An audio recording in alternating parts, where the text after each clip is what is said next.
MMA rants and raves. Weidman versus Mousasi in the UFC's middleweight division. Guys, let's talk about this fight. You know something? I've been following Weidman for quite a while. A veteran, a gritty, tough, really big, powerful, one of the most well-rounded fighters I've ever seen. And he just does not look right. There's something not right with him. You know, the loss to Rockhold, then he faces Romero, and I mean, he himself admitted he made a mistake. I mean, he made a mistake that ordinarily a veteran would not make. When you go for a takedown, your head should be facing the lead leg, not the hind leg, because it's the hind leg that's going to throw the knee. And what did he do? He exposed his head towards the rear leg. And what happened? It was a devastating knockout. He got hit with the knee. And you're talking about a very explosive, very quick, very dangerous fighter. And you just cannot afford to make a mistake like that. Wrestlers know that. And he really paid the price. And in his last fight, he made mistakes. And the other thing about him is his cardio has been a problem. I mean, he just hasn't looked right. And fighters, when they make mistakes, they come back strong. And when I talk about fighters that make mistakes and come back strong, I'm talking about Gegard Mousasi.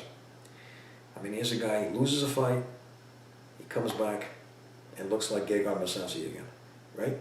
I mean, he lost to Jacare, he lost to Uriah Hall, which is a devastating loss.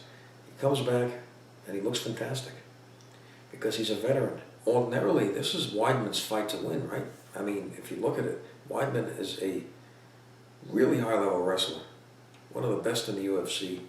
And Mousasi's weakness has been against strong wrestlers. If you look at his fight back in Strikeforce, of course it was a while ago, he fought King Mo, and it was a light heavyweight. I mean, you saw he had problems with really big guys and takedown defense. And middleweight, though, it didn't look like anybody was able to really overpower him with wrestling as much as it was in the light heavyweight division when he fought King Mo in Strikeforce. So it does look like his takedown defense has improved as a result of coming down to the middleweight division, in a division where he's looked really good. I mean, he has fought well. I mean, he had some setbacks, but he came back. However, Weidman hasn't. Now, of course, he fought Romero, so, you know, Romero has been invincible in the UFC. I mean, he did make a mistake, but again, he made a mistake in the Rockhold fight, and you can't make too many mistakes in MMA.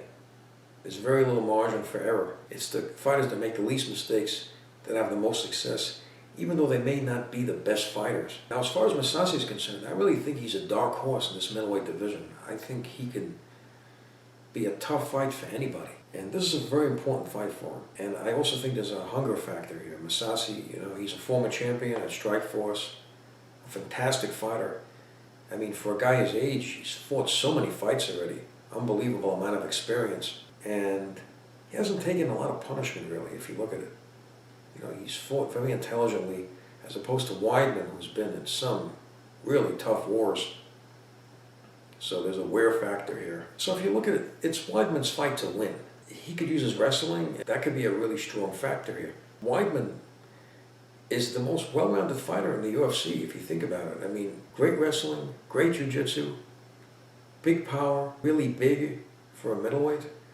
The problem is his cardio, and also its speed. He's not as fast as Mousasi. I'm going to go with a prediction here. I have Gegard Mousasi to win this fight.